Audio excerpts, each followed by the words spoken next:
Hello and welcome to The Diverse Bookshelf with me, Samia Aziz. On this show, I interview incredible authors doing a deep dive into important themes and issues while talking all things books. On today's show, I'm speaking to Rowan Hisayo Buchanan, and I'm so pleased to be in conversation with her. Rowan's latest novel, The Sleepwatcher, is an intricate look at family life, domestic abuse, mother-daughter relationships, growing up, loving your parents, and so much more. In the novel, we follow protagonist Kit, who has out-of-body experiences where she quite literally watches herself sleeping.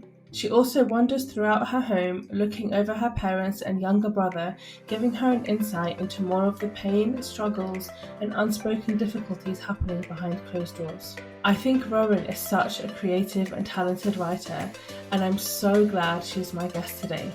Rowan Hisayo Buchanan is the author of Harmless Like You, Starling Days, and The Sleepwatcher. She's a Fellow of the Royal Society of Literature and has won the Authors Club First Novel Award and a Betty Trask Award and has been shortlisted for the Costa Novel Award. Her work has been the New York Times Editor's Choice and an NPR Great Read. Her short work has appeared in several places, including Granta, The Guardian, the Harvard Review, and NPR Selected Shorts. She's the editor of Go Home, Anthology, and Dog-Hearted. Hi, Rowan. Welcome to the Diverse Bookshelf podcast. How are you doing? I'm good, thank you, and thank you for having me on. I'm really excited to speak to you about your books and also just to get to know you a little bit as an author and as a person. So I really want to start with what drives you as a writer and what really inspires you? Oh, so we're not starting with a small question then. So I think for me, writing and storytelling and reading as well as writing has been how I have understood the world and people and our relations to each other. And so I think for me, writing is often a place I go when I want to understand something and I don't, or where I can see multiple sides of a conflict and I want to understand them more deeply. So I think writing for me comes from a place of human curiosity, if that's not too terribly grand to say. I really love that. And I think writing comes to me, obviously I'm not a published author, but I really resonate with that. I think it can really help you untangle your own thoughts sometimes and explore different themes and issues and things going on. So have you been writing for a long time? What has your writing journey over the years looked like? So, I think many children tell stories, even if they don't write down stories, and it's a big part of how they understand the world. And I think maybe I just got lucky in that it didn't get pushed out of me by life or school. And so it's not really, I think, that I can pin down a moment where I started, but more that I was lucky enough to not stop. That said, it was something I was doing for fun and because I loved it for, as long as I can remember and to entertain my little brother.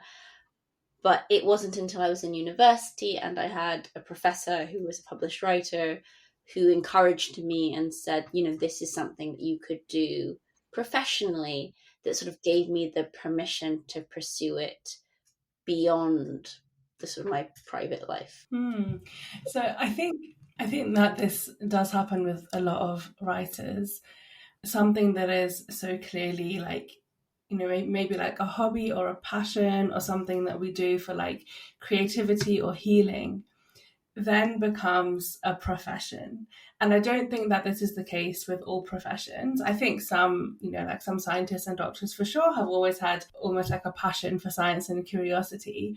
But I think, maybe if you're, I don't know, like an accountant, for example, or, there are many professions that I think don't stem from like a passion or a hobby.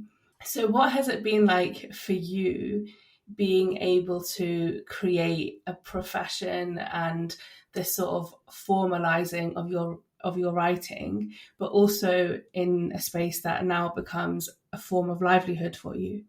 Okay, well, I think the first thing I have to say is I'm tremendously lucky that it's been possible for me.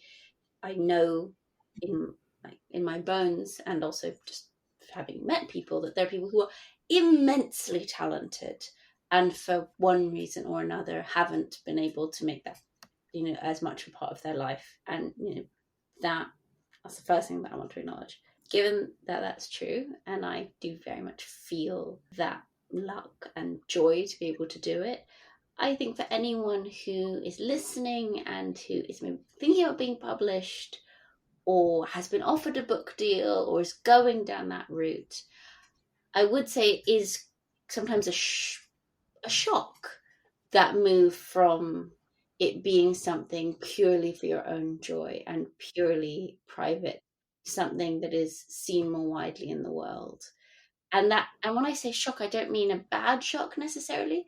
I was walking down the street in Margate and somebody recognized me and said, "Oh, I loved your book." And that, I can't, it's an amazing feeling. And the joy of seeing your book in a bookshop alongside your heroes, alongside the books you've loved the most.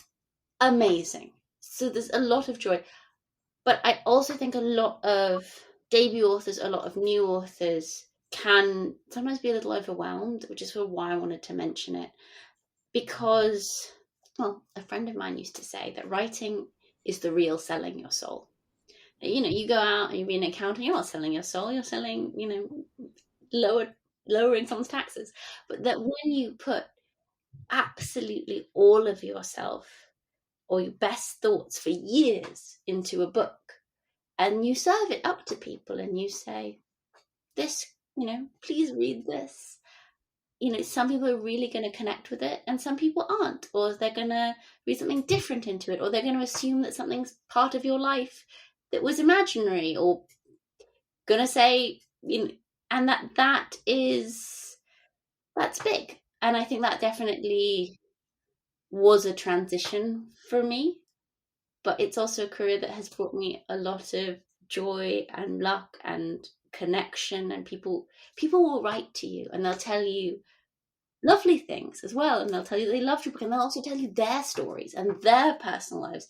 And I think that's what we mean when we say that writing allows us to connect to people, is they see something that makes them want to connect. And I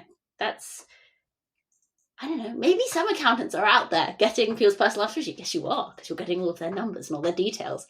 But, I still think it's a very particular and special joy for being an author. I really love the different use of selling your soul, because I think normally when we think of that phrase, we think of like giving up like what makes you human, or giving up your morals, or giving up what's right in exchange for money.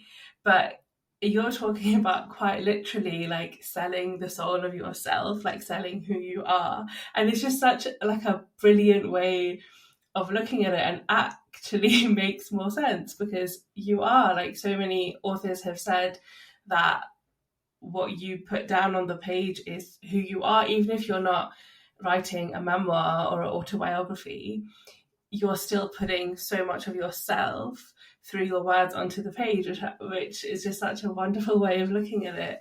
But I wondered, just as you were speaking, that must also open you up to a huge sense of like personal rejection when your work gets critiqued. I think before it even gets published, like in that publishing journey, if publishers come and they say, "Oh, we don't like this element of the story," or "You should change this plot to this, or this character to this," when you've put so much of your own self, whether or not it reflects your personal life, I just wondered, like, if you've had experience of that, or like what you think about that. So yeah, that's really interesting. And I think there are different types of criticism. So someone once wrote me, a particular person didn't particularly enjoy my work, and they wrote me a Goodreads review in which they said, I might be misquoting this, but the gist of it was, fashionable.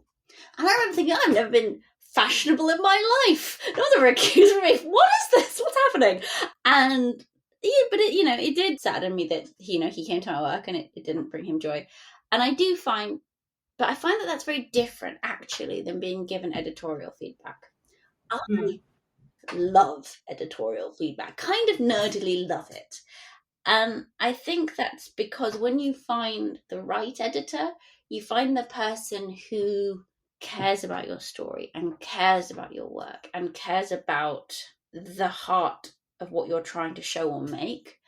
Then when they say, this section isn't quite working for me, I feel like what they're saying is not, in that case, your soul's rubbish, go throw it in the bin. What they're saying is, this window's a bit misty. We need to clear up some of this mist so that people can see into the book.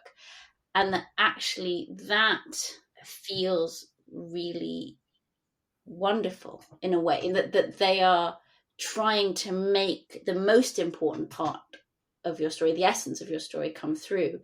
And that whether it's a small thing like a typo that they pointed out, or a big thing like, for example, I had a piece of feedback, not from my editor, but from someone who's giving me editorial feedback on my latest novel, which is very much about the dynamic within a family. And it's partially about the claustrophobia there and how trapped that main character is. And so in an earlier draft, that was really all you saw.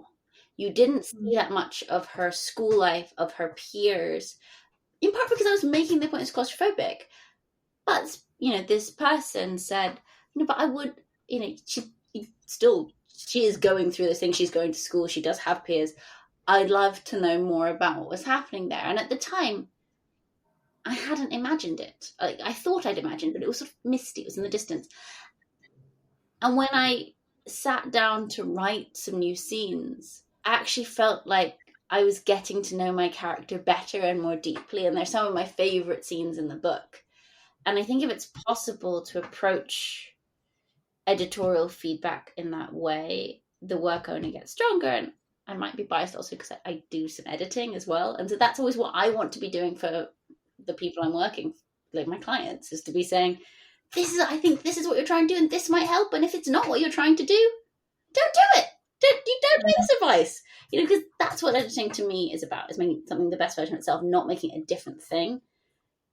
And I realized I'm doing it for a while, but if anyone is being approached to be published and they feel like their book, it's not that they're being pushed to write something that isn't the story they want to tell, or it feels not true to their version of the universe, I would say seriously consider if you want to work with that person. Seriously consider if you want to push this project through with this person, even if that means waiting more time, even if that means sending out again, because once your story's out there in its published version, it's finished. And so you don't want it to be with someone who has made it something you're not proud of or you're not excited about. Yeah, I mean, a lot of authors I have spoken to, I think what really comes out with so many of them is this really important relationship that they do have with their editors and also other colleagues in publishing. And I've heard this time and time again, it's like when they say things like, that person really sees me, like they really understand me and my story. And it sounds, I mean, I think you just like really explained it so beautifully and so clearly, like how important that is. And it may mean like having to, like quote unquote break up with editors and agents or whatever it may be if it's just not working. So thank you so much for sharing that. And you have told us a little bit about the novel, but I wondered if you could just take a moment and just introduce your latest book, which is The Sleepwatcher. Oh, I would love to. So The Sleepwatcher is told by Kit, and she's telling her lover that something terrible happened in the town she grew up when she was a teenager, and she did something awful and she has to confess it. And you find out very quickly that when she was a teenager, she began to, instead of being able to go to sleep and dream at night, to just have these out-of-body experiences where no one can see her, but she's wandering around her house and her town and witnessing her family especially, but also other people when they think that they're unobserved. And she finds out some things she didn't really want to know, and it pushes her to do something that she thinks of as terrible. And so without giving away the ending, that's what the book is about. So I really enjoyed the book.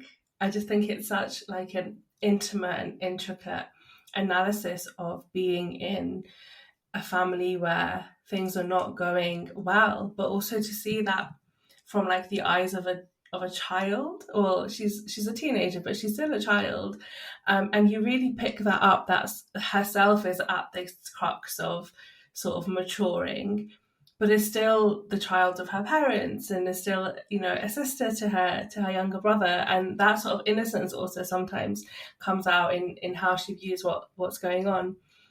But just the idea of sleepwatching, I've only ever, I haven't read it, but I watched Behind Her Eyes, which I don't know if you've seen it, but there is this idea of being able to leave your body and your soul, it can then wander and it sees what's going on in real time. But then there's this other element where you can like enter a different body if that person is also wandering. I think they call it wandering in the Netflix series. So that was the first time I'd ever come across it, and I was like, that's really interesting, like this idea that you could physically leave your body. But what doesn't get explored in that, which gets explored in your book, is what do you do if you are outside of your body and if you can see what's going on in your home and no one knows that you're watching. But I found it so fascinating. But where did that concept of sleep watching come from, and what do you think it can tell us about, I don't know, like the things that we try to hide and secrets? Okay, so out-of-body experiences are something that people actually experience. I haven't experienced them, but people really feel that they've had them. They sort of, without getting too nerdy and too much detail, there's two types.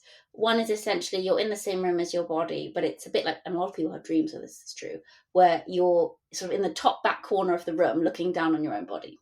And they've managed to replicate that in the lab. So if you give people a very particular electric shock, you can make that happen. So they think, okay, they understand that neurologically. There are other people who've had experience much more similar to what happens in the book. And there's a TED talk in the book that actually is based on a real TED talk, but because she's trying to figure out what's happening, so she's Googling. But in which people travel much further and they, you know, go to other places and they see things that, you know, they couldn't possibly be seeing. Now, most of the scientific community, I will say, does not think that that's literally happening, but there are people for whom who happens to really believe it's really happening. And I think that was really interesting to me. As a writer, I'm very interested in things that are on the edge of the real. So not in this book, but I've written quite a few ghost stories for a similar reason, that I think because it touches on and is a way of understanding something that people truly experience, whether or not it's literally real. Within the book, it's real, although there is space for doubt. And so so that's sort of where my interest in it came from, and I was sort of ticking away thinking about it. But once I started thinking about it, I started thinking about, well, if that's it, if it's just that, but everything else is just as it is, that's the sort of realism as we all know it. You don't have superpowers, you're not saving the world, you're not running around, you're living your life. What would that mean? And for Kit, what it means is that because she can't dream, she can't escape, she can't go to another place in her head, she's forced to constantly be in her life. So it's something that seems like it would be an escape, to be able to, you know, walk through walls, leave your house, leave your body, actually sort of ties her in tighter to where she is. And that was very dramatically interesting to me, and it touched to me a lot on what it feels like to be a teenager, is that you aren't in control of where you live. For most teenagers, you are stuck with these particular people, your family, with all of their potential strengths, but also all of their flaws, troubles, difficulties, and you can't get out. And so using this device to make her face up to something. Again, this is very early in the book, so it won't ruin anything for anyone. She adores her father. She's her father's favorite. He's very close to her, whereas her mother is the person who sort of spends more time and energy on her brother, or at least that's how she perceives it at the time. She finds out that her father is a very angry man, and that his anger is becoming physical. And she has to decide what to do about it. And because she's seeing these things that she doesn't want to see, and she's seeing them when no one knows she's watching, she's forced to face this in him. And I think that is a lot of what being teenagers is, facing your parents and having to re-understand them. Yeah, absolutely. I think there's a scene in the book as well where I think it's the first time she has this out of body experience, and she doesn't know what's happening until she sees her sleeping self, and she's in the kitchen and she's trying to get the attention of her parents, and they obviously they can't see anything, and she is so distressed. Like, I really felt for her. She was just like, she was screaming at them. She was just like, what is going on? And I felt like that is such a good metaphor of when you are growing up, and sometimes you just feel so invisible, or you feel as though the person you actually are is invisible, and when your parents look at you, they see something else, and they're not seeing, maybe they see, like, when you were 5 years old or something, but they don't see who you are. I thought it was such an interesting scene, and I really felt like, oh my gosh, I think that is the experience of so many people in their family life, where they just don't feel seen and don't feel appreciated or understood. And obviously this was like a really specific situation. But as you said, like, it gives Kit insight into dynamics between her parents that she otherwise may not have seen or understood, and it kind of forced her to confront some of those. And essentially what you present us with is a situation of domestic abuse. It's a really, I feel like, a very nuanced way to portray it, because there weren't any massive sort of outbursts of violence. But what we do see increasingly is the smaller things building up, or maybe they were not even that small. And we really see the frustration and the pain and the suffering of Kit's mother. And I think because Kit has this insight when she's sleepwatching, that really adds to that. But I'm just interested in what your process and what you were interested in presenting or talking about domestic abuse within a family. Yeah, so I think, but just in non-literary ways, I've been, people in my life have trusted me a little bit with their stories, and I'm obviously not going to talk about them here because those people's stories. But something that I sort of was thinking about when I was writing this book is there are situations of domestic abuse where life is in danger, and that's absolutely terrible, and it's responsible for a lot of very serious injury and death. There are also situations of domestic abuse where it seems like, for most of the actions, life is not in danger. And I think in those situations, it can be very easy for society or the perpetrator to persuade that, usually but not always women, that it's not really, it's not a big deal. It's not domestic abuse. It doesn't, it's just a small thing, and but that is actually hugely damaging, and it has, in my belief, a very deep, long-lasting psychic impact. And I wanted to give that sort of violence space within the story to talk about it, because I think if we only show the most physically extreme versions, it can be easy to societally sweep the other things under the rug, or say, oh, maybe it's not a big deal, when of course it is. And so I think that was part of it. But because it is also at that level, Kit doesn't know what to make of it. She loves her dad. He's done all these, he taught her to sing. He takes care of her. He does all these wonderful things. And, if he was chasing her mother with a machete, she would probably be able to put that aside. But because the actions are seemingly smaller, it's harder for her to decide what to do with it. She begins to tell herself, well, maybe this is okay, maybe this is warranted, maybe, maybe he's being pushed into it. And, that complexity was something that I wanted to look at and wanted to think about. Now, hopefully, no reader leaves the book at the end going, domestic abuse, fine. But I did want the reader to understand why she loves him and to understand that love exists alongside what's happening, but that they can't actually cancel each other out. Yeah, definitely. And I think that complexity, but also just like how difficult these situations are for those, I think especially like women, or those that are the victim in the situation, it's not as simple as calling it out or walking away from it, especially I think when there is a family dynamic. But any relationship has history and a strong foundation of sorts as well.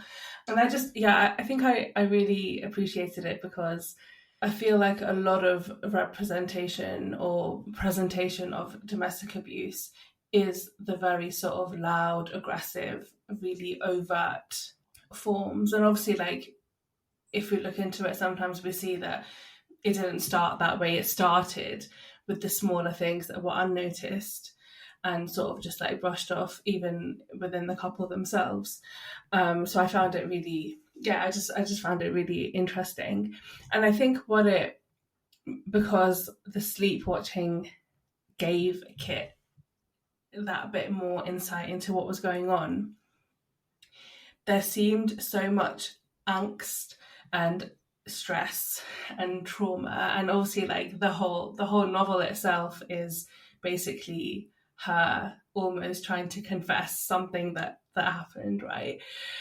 And so I've been really interested in how we deal with trauma as people, but also like how it's passed down between generations. And obviously, like, Kit's mother herself is going through something very traumatic, and as a result, Kit also is, and now she's in this relationship and she's thinking about the rest of her life.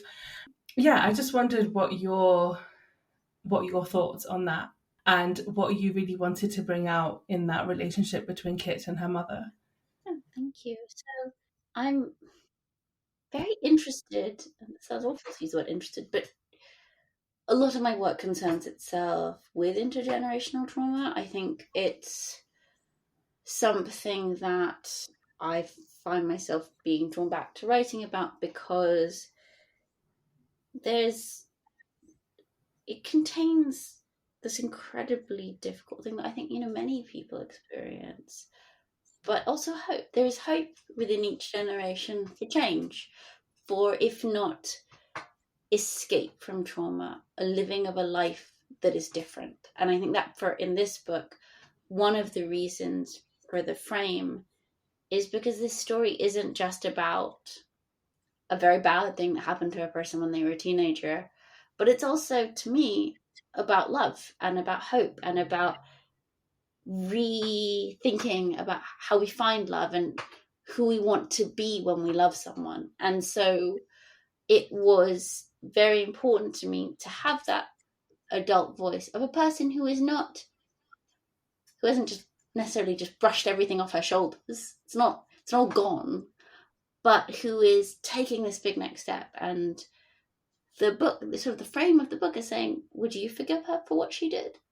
And because she's writing to her lover saying, you're going to forgive me. And she wants to be forgiven because she wants to move in with her lover. She wants to start a life together, and she wants to start that life together honestly.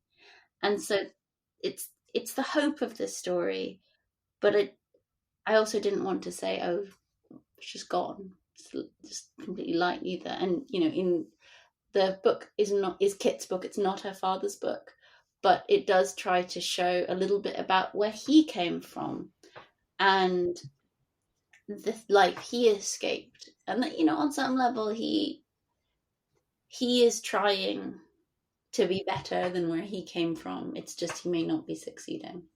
Yeah, that's some really interesting and poignant reflections from you on that, I think. Yeah, I mean, I am really interested in intergenerational trauma, and especially like healing and actually like breaking of the cycles, because unless we break the cycles, it's just going to continue forever. And I think so much of trauma isn't just about one specific thing that happens. There are things that are passed down between generations that have been stewing for decades upon decades.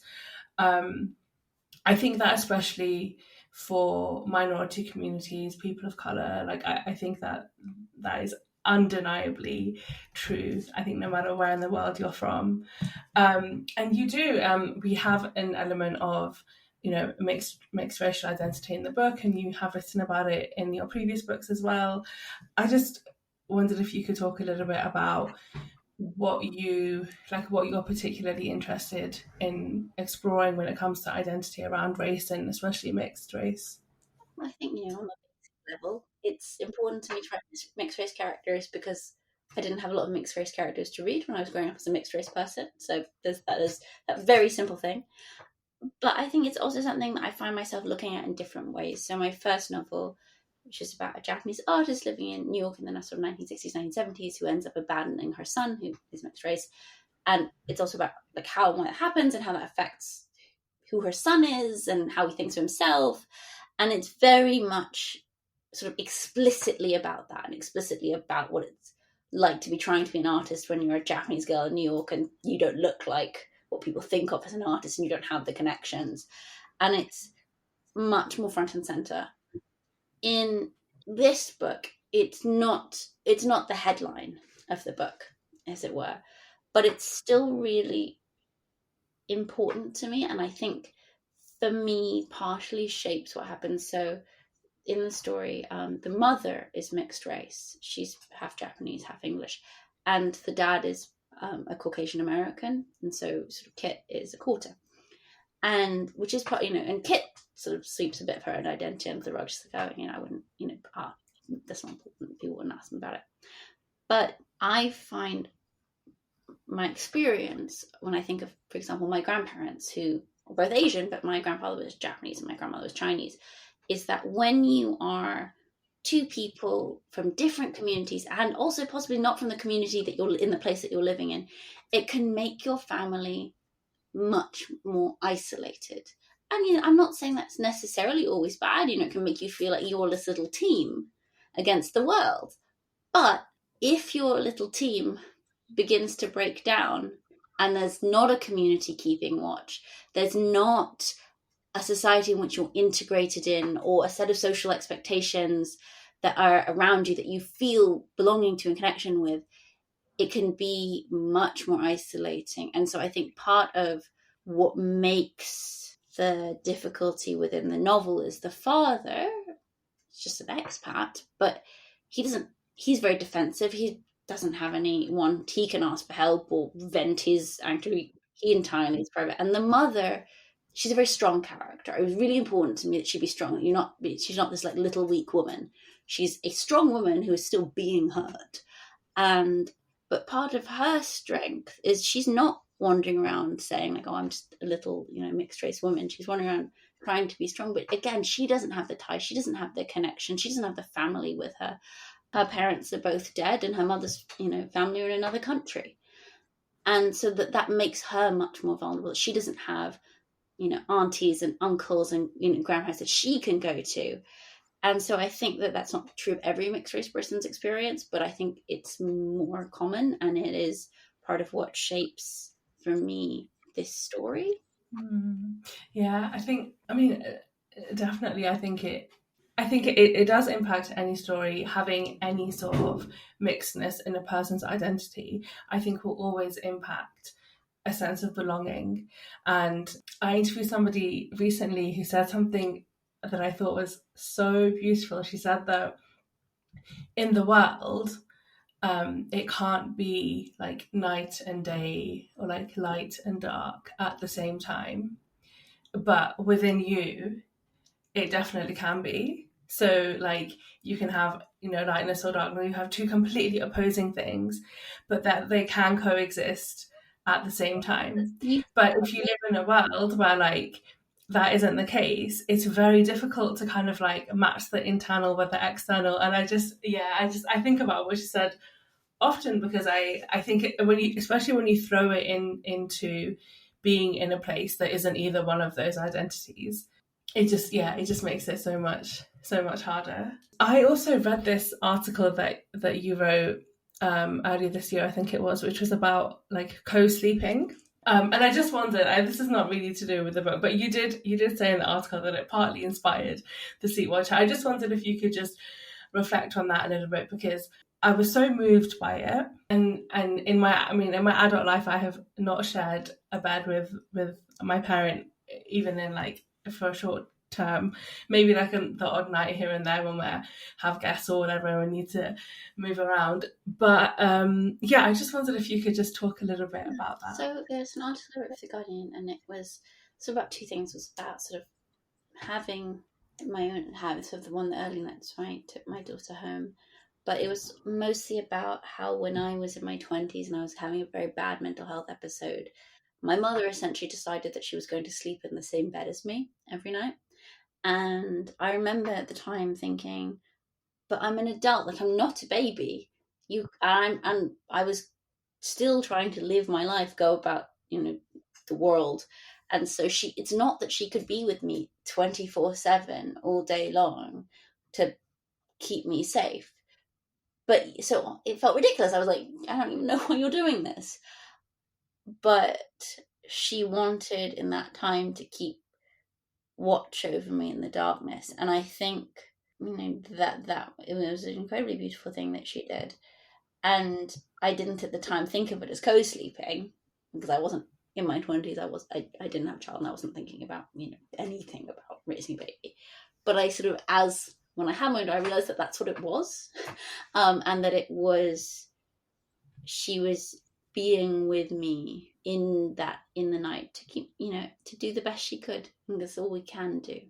And that, when sometimes you can't make your child happy or make them safe, whether they are, a month old or 20 years old or 40 years old, but that you can be with them.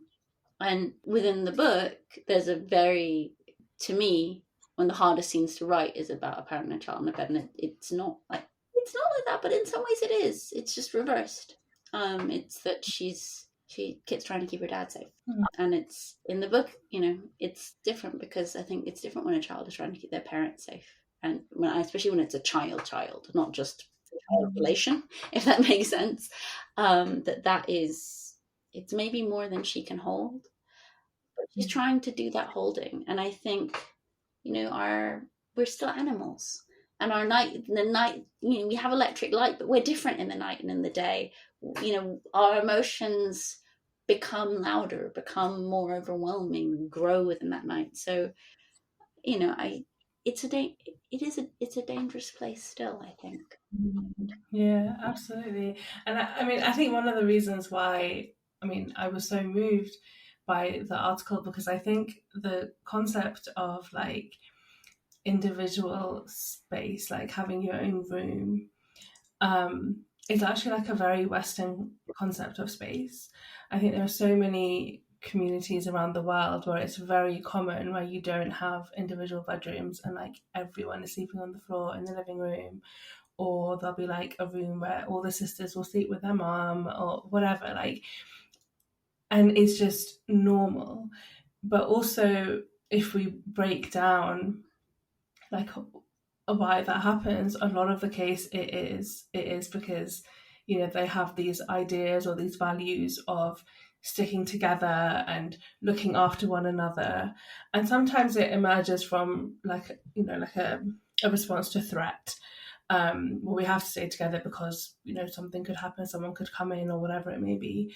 But I really enjoyed it for that side of things as well, because we look at it so strange that somebody who is not a child could be comfortable sharing a bed for a period of time with their mother or with a parent.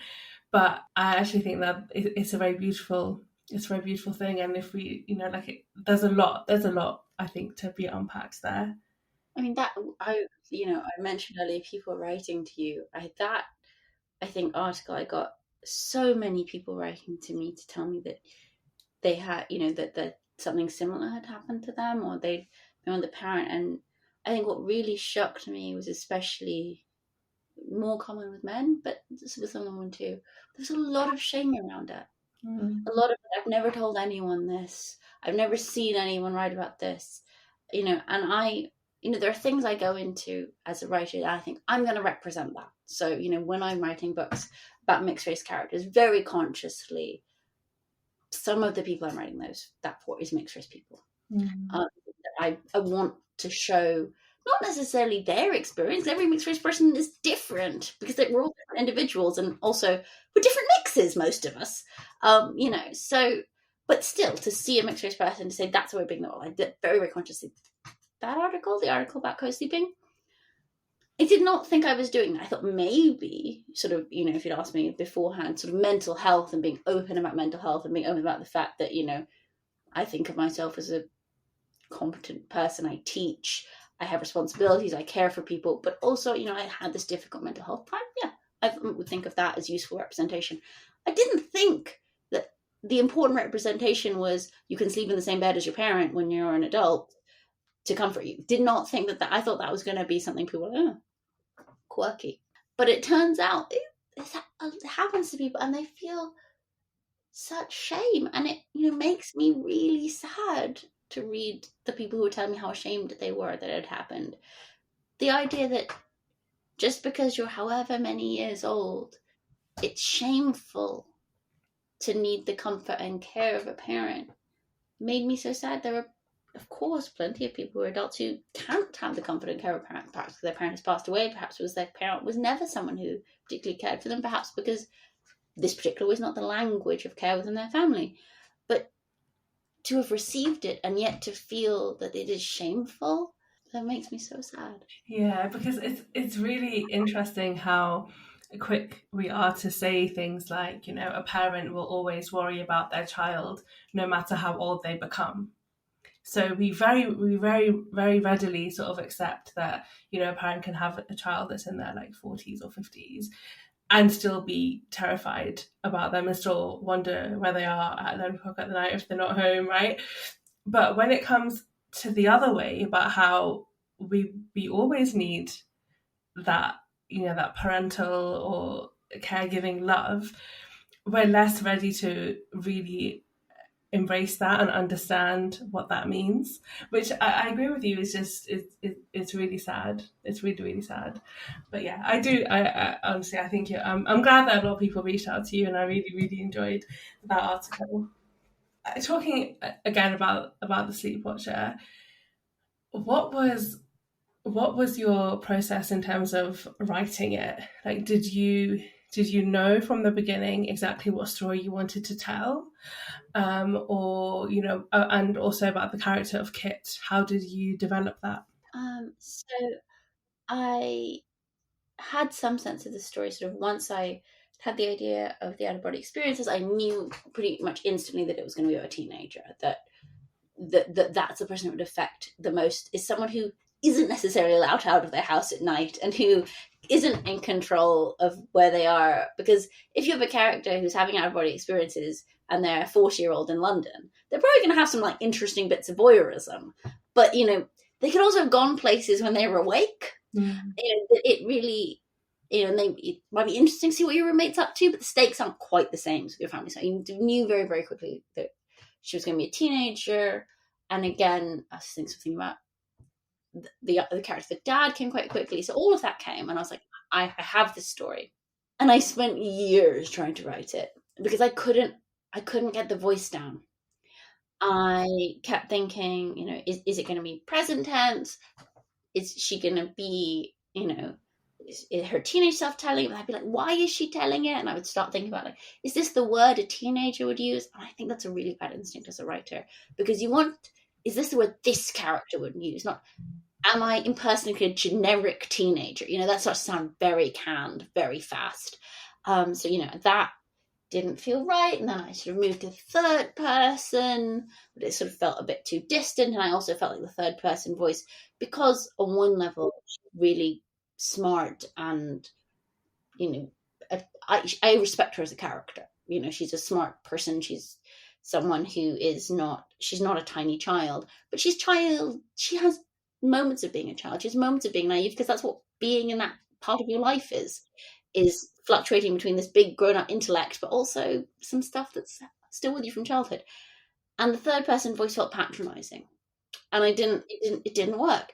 And so I was trying everything I could, and then I started to think about, okay, so why would she tell the story? Why do we tell stories about ourselves and our lives? And as soon as I started to do that, I thought, okay, so there are stories we tell people, at parties, to sort of summarize who we are, where I'm from, who I am stories. And then we have the anecdotes that we tell our friends about our lives. But most people seem to have one or two stories that are this is why I'm me. This is why I am the way I am stories, that maybe they only tell their lover, their best friend, their therapist, the people who, the very few people you let in to say, like, actually, this is who I am. And they're not often the most flattering stories. They're not our brags. They're not our big, and then I was on stage, but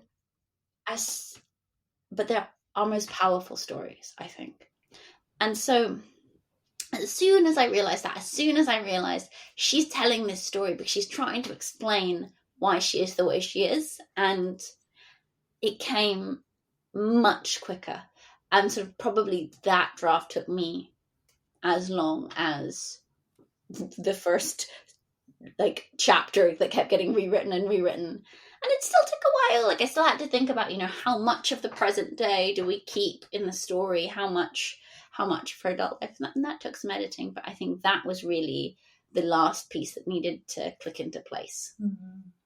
Wow, that sounds really, really interesting. And I can imagine, I can understand that, getting the voice right is so difficult, because you need it to be exactly right. Otherwise, it doesn't work. It falls apart, right? So that's really interesting. And so, I mean, did you have to do any kind of research or speaking to people while writing the book, or was it just, were you very much isolated in the process? So, some things, are some of the bigger questions and problems are sort of based on conversations I've had over the years that weren't for research conversations. I think this is the danger of knowing a writer, that you're having a human conversation, but then part of them is ooh, and I'll use that later. But I don't mean that in a cold way, actually. It's because I cared about these conversations and they mattered. So there was that.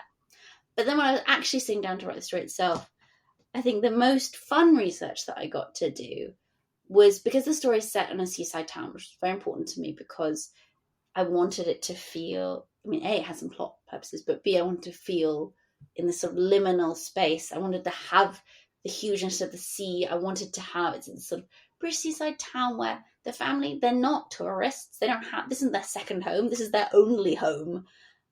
But they're not locals either.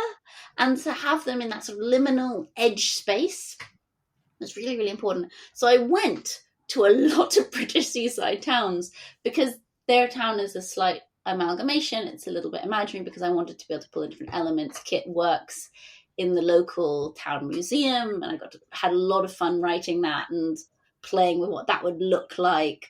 There's a sort of important secondary character who owns the local fancy hotel where everyone wears a black t-shirt and black jeans, and is it a uniform, or are they just looking cool and casual type place? And so it sort of had real fun building that on those trips. And sort of I have these ridiculous notes saying things like, cliffs kind of brown and sandy, a bit crumbly, dog ice cream for sale, and and that was, I think, lovely.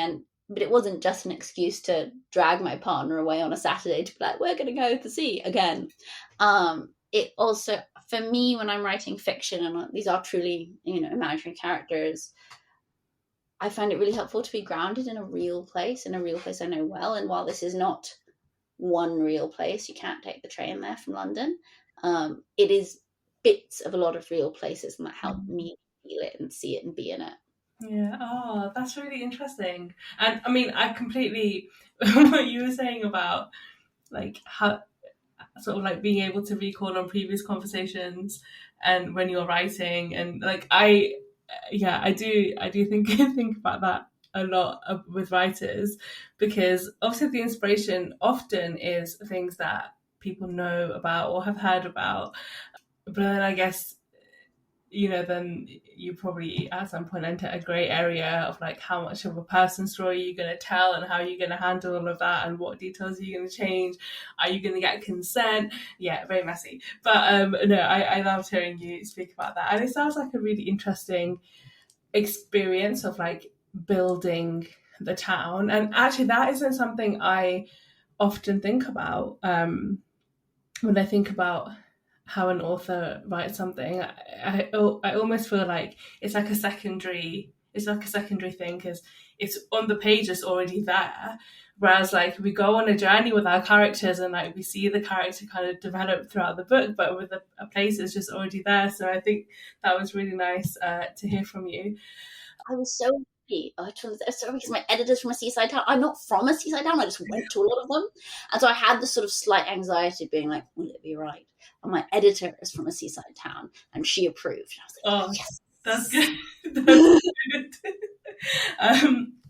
And my last question for you today is that what do you hope that anyone that picks up The Sleepwatcher, or and maybe indeed any of your work, like what do you hope that readers will take away? Ooh, I mean, on one level, I hope just that they enjoy the books, that they enjoy spending time with these characters and with this world, even though, yes, we covered that my stories do go to dark places, because I think dark places, for me, is where the interesting moral choices are. It's where we find out who we are. But I hope that the reader's still able to enjoy the story, that they're still able, there's, I think, hope in all my stories, because I have hope for people. I have hope for the world, even though there is a lot of darkness in it and difficulty in it. So I hope that they enjoy it. And I think, it's not immoral. I don't want to say, and then you read my story and you learn that this is how you should be in the world or how you should be different. But I hope it helps the reader think about the things that are maybe challenging or troubling in their lives, that when they think about family, or when they think about power, when they think about violence, that it becomes one of the voices in their head that they are able to use and think and grow their own processes on. Honestly, that's so lovely. And I think that your work will definitely give readers a lot to think about, and also a space perhaps to process a lot of what we are thinking and going through ourselves. So thank you so much, and thank you so much for your time today, Rowan. It has been so lovely speaking to you. Okay, thank you so much for having me. Thank you so much, Rowan, for such an interesting and insightful conversation. I really enjoyed it. If you enjoyed the podcast, please follow The Diverse Bookshelf on your podcast platform of choice and connect with me on social media. I'd love to hear from you. And I would really appreciate it if you could rate and leave a review, as it helps more people find the show.